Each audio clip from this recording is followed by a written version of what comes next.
O texto da mensagem de hoje é: o justo viverá pela fé. De acordo com Romanos capítulo 1, versículo 17, diz assim: visto que a justiça de Deus se revela no evangelho de fé em fé, como está escrito, o justo viverá pela fé. A Bíblia Sagrada, a palavra de Deus, desde suas primeiras páginas já nos revelam duas classes de pessoas que iriam nortear toda a humanidade: os filhos de Deus, os filhos dos homens, os que entraram na arca, os que ficaram fora da arca, os salvos e os perdidos, os que entram pelo caminho estreito e os que acertam o caminho largo, os justos e os injustos. Hoje nós vamos falar sobre os justos. O que torna uma pessoa justa? O que torna uma pessoa justa não é só o senso de justiça, mas sim a justificação. E que justificação é essa? Essa justificação é sinônimo de perdão. Imagina que você tem uma dívida enorme que você não pode pagar e alguém paga essa dívida para você. Aí você fica justificado. Da mesma forma, a dívida do pecado. Nós estamos falando da dívida do pecado que Jesus pagou através do seu sacrifício por cada um de nós na cruz do Calvário. O ser humano só é justo quando ele permite a obra de justificação na sua vida. Aí sim ele possa ser justificado. O justificado pela fé, esse viverá. E como se tornar uma pessoa justa? Como ser justificado? De acordo com a palavra de Deus, no livro de Romanos, nós percebemos um processo de 4 etapas: a graça de Deus, o sangue de Jesus, a fé do salvo, do justificado, e as obras do justificado. O primeiro está lá em Romanos capítulo 3, versículo 24. Sendo justificados gratuitamente por sua graça, mediante a redenção que há em Cristo Jesus. A graça é a fonte da salvação. A graça é um dom de Deus, a graça é um dom imerecido de Deus. Por quê? Porque o ser humano não merece a graça, mas Deus oferece a si mesmo. O que o homem merece é a perdição, a destruição, a morte eterna. Mas Deus quer oferecer a vida a si mesmo. E isso é a misericórdia de Deus, a infinita misericórdia e o amor de Deus que envolve o processo do plano da redenção e justifica o pecador pela fé. O ser humano pecou e o salário do pecado é a morte. Mas o ser humano não quer morrer. Aí é onde entra o plano da salvação, a redenção, como redimir, como perdoar e justificar o pecador, através da graça de Deus que ele oferece gratuitamente, sem dinheiro, sem preço, sem penitências, sem pagar promessas, ou seja, a graça é de graça. Quando começou a graça? De acordo com a palavra de Deus, no livro de 2 Timóteo, capítulo 1, versículo 9, nós lemos o seguinte: que nos salvou e nos chamou com sua santa vocação, não segundo as nossas obras, mas conforme a sua própria determinação e graça, que nos foi dada em Cristo Jesus antes dos tempos eternos. Muitos líderes religiosos ensinam que a graça começou no Novo Testamento. Mas é no próprio Novo Testamento que nós vemos que a graça já existia antes dos tempos eternos, ou seja, já existia antes da fundação do mundo, antes do Antigo Testamento. Aliás, a primeira vez que a Bíblia revela ou cita sobre a graça é justamente lá na experiência de Noé, em Gênesis capítulo 6, versículo 8. Porém, Noé achou graça diante do Senhor. Esse assunto é importante porque deita por terra a teoria, a tese de que no Velho Testamento o homem era salvo pela lei. Aí toda aquela complicação da dispensação da lei. E no Novo Testamento o homem é salvo pela graça. A única possibilidade de salvação do ser humano, tanto no Velho Testamento como no Novo Testamento, sempre foi a graça de Deus. Não existe um método de salvação no Velho e um método de salvação no Novo. A graça é motivada pelo incompreensível amor de Deus. A graça é um elemento no processo do plano da redenção que foi arquitetado mesmo antes da fundação do mundo, mesmo antes que nossos primeiros pais pecarem, caindo em tentação e na desobediência. Ou seja, Deus não foi pego de surpresa pela ocasião de Gênesis 3, na queda do primeiro casal dos nossos pais, Adão e Eva. A graça, ela é manifestada, a graça já existia, mas ela é manifestada e citada logo após a queda do ser humano. Ou seja, a graça é de graça, mas não foi de graça, porque a graça custou o sangue de Jesus, o sangue do Filho de Deus. E nós percebemos isso lá em Romanos capítulo 5, versículo 9. Logo, muito mais agora, sendo justificados pelo sangue, seremos por ele salvos da ira. Primeiro a graça, e agora o sangue. Nossos primeiros pais pecaram, mereciam a morte, mas Deus oferece a sua graça para justificar e perdoar o homem.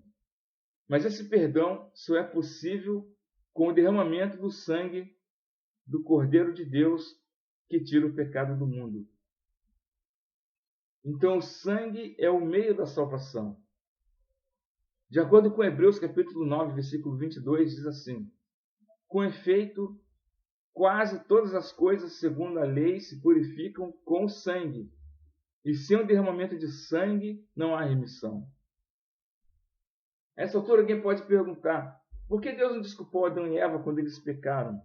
O mundo não seria o caos e não estaria mergulhado na miséria que nós estamos hoje. Mas não é assim que a coisa funciona. A desobediência, o pecado, a transgressão da lei de Deus são coisas extremamente graves, ao ponto em que só seria possível uma segunda chance através do sangue de Jesus. O nascimento, a vida, o ministério, a morte e a ressurreição de Cristo será para sempre a ciência estudada por toda a eternidade pelos remidos e também pelo todo o universo. Louvado seja Deus que nos oferece essa oportunidade de sermos justificados através do sangue de Jesus. Para maiores esclarecimentos, eu sugiro que você possa ouvir o vídeo do canal O Pai Não Afastou o Cálice e o que faremos de Jesus chamado Cristo. Entrei em detalhes maior nesses outros vídeos. Jesus derramou seu sangue na cruz para salvar a todos. Mas não significa que todos serão salvos. A Bíblia lá em Isaías 53 faz uma grande pergunta: quem creu na nossa pregação? Ou seja, para ser salvo, para ser justificado, para ser perdoado, é preciso crer, é preciso ter fé. Isso está lá de acordo com Romanos capítulo 5, versículo 1. Justificados, pois, mediante a fé, temos paz com Deus por meio do nosso Senhor Jesus Cristo. Então a fé é o método pelo qual o ser humano recebe a graça e o sangue. Sem fé é impossível agradar a Deus. Infelizmente, muitas pessoas rejeitam a graça, rejeitam a Cristo, rejeitam o sangue, rejeitam o sacrifício de Cristo, rejeitam toda a palavra de Deus porque não têm fé, não acreditam. Não acreditam na palavra de Deus. Não acreditam que o sacrifício de Jesus é suficiente para salvá-lo. Mas o sangue de Jesus, o nosso Salvador, ele é suficiente para salvar todas as pessoas do mundo, todos os seres humanos. Todas as pessoas que o aceitarem e que aceitaram para ser justificados serão salvos por Jesus Cristo.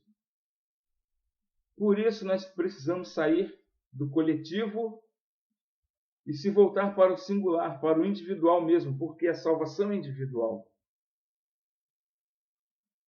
Por isso que nós precisamos aceitar Cristo como Salvador pessoal, porque Ele morreu por cada um de nós. Ele deseja nos salvar, ele deseja salvar todos. A vontade de Deus é que todos cheguem ao arrependimento, que nenhum pereça.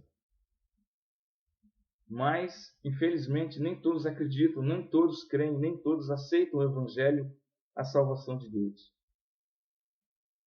E nós precisamos compreender esses assuntos, porque são de importância e trará consequências eternas. A compreensão ou não desses assuntos e a resposta da nossa vida diante desses assuntos. Como deve ser a vida daqueles que aceitam a salvação de Deus em suas vidas? Como deve viver a pessoa que é salvo, que é justificado por Deus? Como deve ser a sua experiência após a justificação? Nós percebemos isso lá em Romanos capítulo 2, versículo 13. Porque os simples ouvidores da lei não são justos diante de Deus, mas os que praticam a lei hão de ser justificados. Ou seja, as obras da lei são os frutos da obediência, são os frutos da justiça, são os frutos do Espírito Santo que deve ser desenvolvido na vida daquele que um dia aceitou e recebeu a graça e o sangue em sua vida. Porque foi a desobediência que causou a guerra no céu. Foi a desobediência de nossos primeiros pais que levaram a ser expulsos do jardim do Éden. Foi a desobediência do homem que trouxe a morte e a maldição para todos os filhos de Adão. Por isso, a morte passou por um homem e todos morreram e todos estão sob essa maldição, destituídos da glória de Deus. A permanência na desobediência será, finalmente, o impedimento para que a pessoa entre no reino de Deus. Pois no reino de Deus não entra desobediente, não entra mentirosos, não entra adúlteros, não entra bêbados, viciados, drogados, criminosos, ladrões, idólatras, enfim, é uma lista enorme daqueles que estarão fora da cidade santa. Em outras palavras, nós precisamos observar os mandamentos da lei de Deus, porque os mandamentos da lei de Deus faz parte do processo da justificação.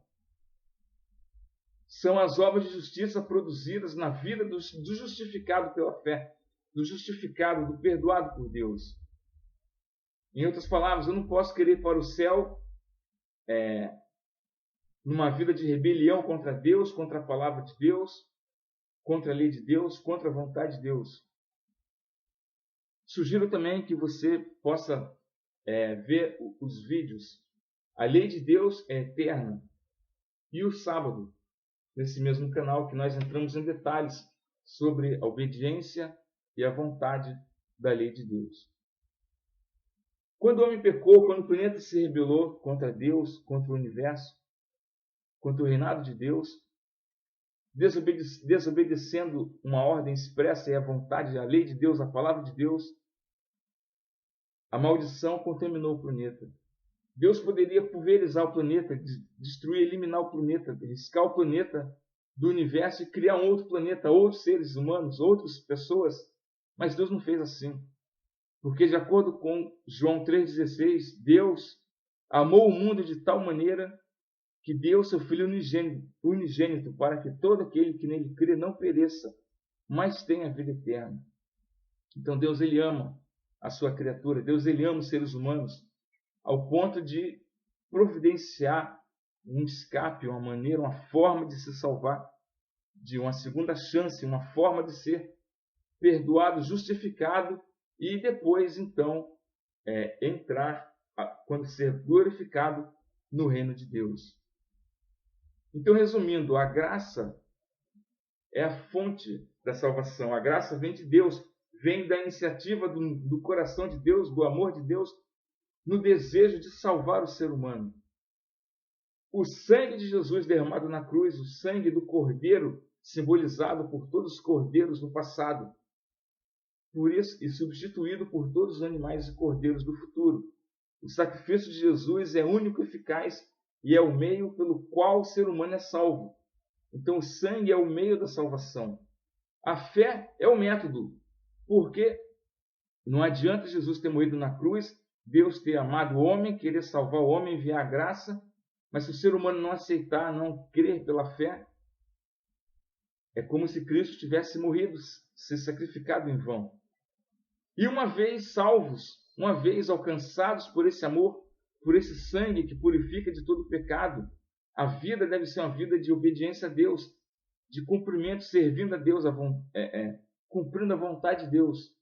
E a vontade de Deus é que guarde-se os mandamentos. Aquele que me ama guardará os meus mandamentos, diz a palavra de Deus. Então as obras é o fruto na vida daqueles que foram salvos. Eu não guardo os mandamentos para ser salvo. Eu guardo os mandamentos porque já fui salvo, já fui alcançado pelo sangue e pela graça e a misericórdia de Deus. Que Deus possa nos abençoar, que Deus tenha piedade de nós e que nós possamos nos encontrar entre aquele grupo dos justificados que adentrarão no reino de Deus, nas mansões celestiais.